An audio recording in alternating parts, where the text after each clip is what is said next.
1912. Η Ελλάδα, μόλις 15 χρόνια μετά την ήττα του 1897, επιστρέφει στο πεδίο της μάχης. Στα βόρεια σύνορα, το Σαραντάπορο υψώνεται σαν φυσικό φρούριο. Το υπερασπίζεται ένας αντίπαλος καλά οχυρωμένος και αποφασισμένος να σταματήσει την ελληνική προέλαση. Ο ελληνικός στρατός ξέρει ότι η επιτυχία ή η αποτυχία θα κρίνει την πορεία ολόκληρου του πολέμου. Η μάχη που θα δοθεί θα ανοίξει το δρόμο για την απελευθέρωση της Μακεδονίας και θα γράψει μία από τις πιο σημαντικές σελίδες του Πρώτου Βαλκανικού πολέμου.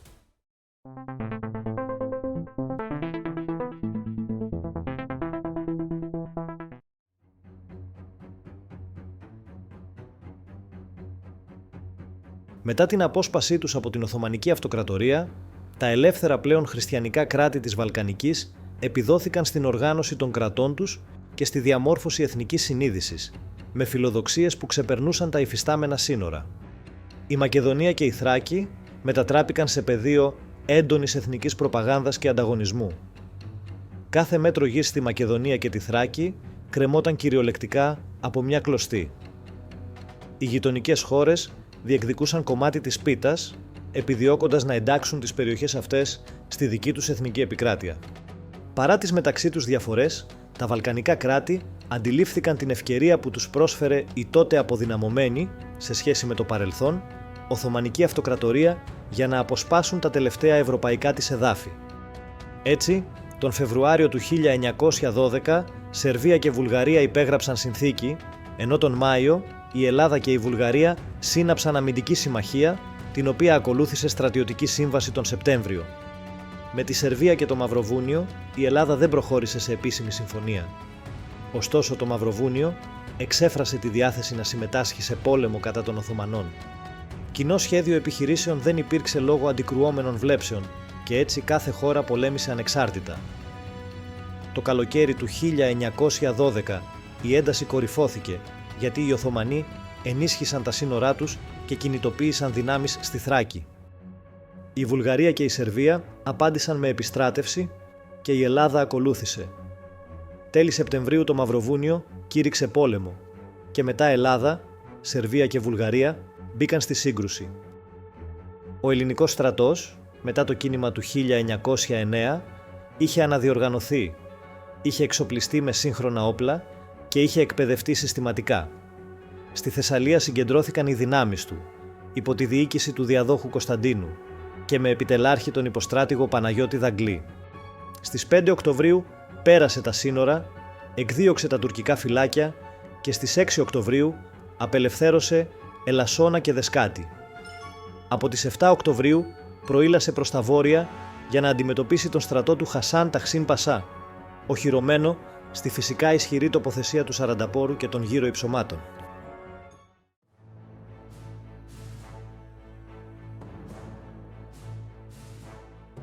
Τα στενά του Σαρανταπόρου αποτελούν το φυσικό πέρασμα μεταξύ της Θεσσαλίας και της Δυτικής Μακεδονίας. Η τοποθεσία που είχε επιλέξει η τουρκική διοίκηση ήταν φυσικά οχυρή, με ανοιχτά πεδία βολής μπροστά της. Η φυσική της ισχύς επαυξήθηκε από την τεχνική οργάνωση υπό την επίβλεψη του Γερμανού στρατηγού Von der Goltz Passat. Κεντρικό σημείο ήταν το ύψωμα Σκοπιά, περίπου 4 με 5 χιλιόμετρα βορειοανατολικά του χωριού Σαραντάπορο. Από εκεί ελέγχονταν ο ποταμός και η οδός Ελασσόνα-Σέρβια, με θέα σε όλο το νότιο και νοτιοανατολικό πεδίο για 10 χιλιόμετρα. Ανατολικά, η γραμμή άμυνας στηριζόταν στις δυνάμεις που υπήρχαν στο Τίταρο Όρος και δυτικά στο ύψωμα Αμάρβες στα Καμβούνια. Η πρόσβαση σε αυτά τα μέρη ήταν δυνατή μόνο από δύσβατα μονοπάτια. Δεύτερη γραμμή άμυνας υπήρχε στην περιοχή Λαζαράδες-Βογκόπετρα.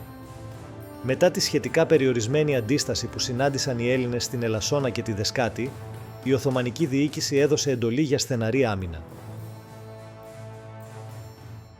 Ο στόχος τους ήταν ξεκάθαρος: να σταματήσουν με κάθε τρόπο την προέλαση του ελληνικού στρατού προς τον βορρά.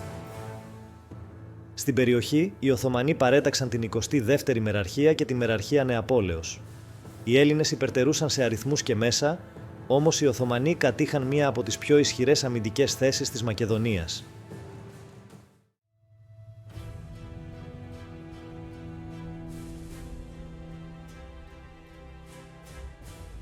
Το σχέδιο του ελληνικού επιτελείου προέβλεπε μια μετοπική επίθεση στα στενά του Σαρανταπόρου, ενώ ταυτόχρονα από τα δύο πλευρά θα γινόταν κίνηση περικύκλωσης. Η στρατιά Θεσσαλίας έριξε σε αυτή τη σύγκρουση 6 μεραρχίες, μία ταξιαρχία Ιππικού, 2 αποσπάσματα Ευζώνων και πυροβολικό. Ξεκίνησε την επίθεση στις 9 Οκτωβρίου 1912, προχωρώντας γενικά προς Σαραντάπορο.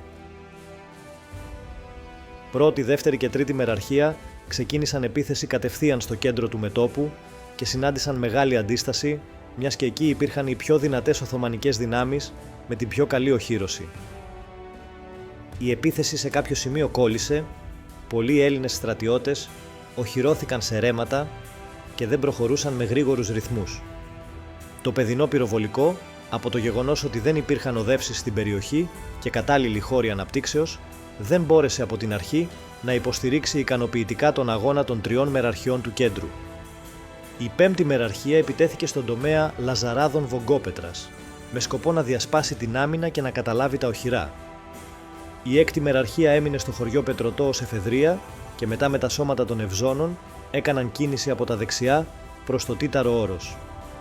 Η 4η μεραρχία κινήθηκε με ελιγμούς μέσω των χωριών Λιβαδερό Μεταξάς Τριγωνικό, με στόχο να βρεθεί πίσω από τις εχθρικές θέσεις.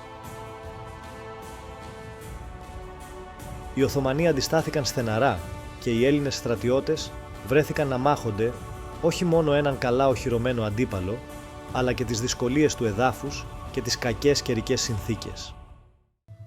Όταν νύχτωσε, οι Οθωμανικές δυνάμεις, βλέποντας ότι κινδύνευαν να βρεθούν περικυκλωμένες από το δεξί τους πλευρό λόγω της επιτυχημένης κίνησης της 4ης μεραρχίας, αναγκάστηκαν να υποχωρήσουν βιαστικά προς τα Σέρβια. Στην αποχώρησή τους, άφησαν πίσω όλο το παιδινό πυροβολικό τους, καθώς και μεγάλες ποσότητες εφοδίων και υλικού. Το ελληνικό γενικό επιτελείο αντιλήφθηκε την υποχώρηση το επόμενο πρωί και έδωσε εντολή σε όλες τις δυνάμεις να κινηθούν προς βόρεια και να καταδιώξουν τον εχθρό. Στη διάρκεια αυτής της καταδίωξης, ο ελληνικός στρατός απελευθέρωσε τα Σέρβια. Η γρήγορη και αποφασιστική νίκη στο Σαραντάπορο ανέβασε το ηθικό των Ελλήνων στρατιωτών και άνοιξε τον δρόμο για την απελευθέρωση της Μακεδονίας. Οι ελληνικές απώλειες, σύμφωνα με τα στοιχεία, ήταν 180 νεκροί και περίπου 1000 τραυματίες. Από την Οθωμανική πλευρά δεν υπήρξε κάποια επίσημη καταγραφή των απωλειών.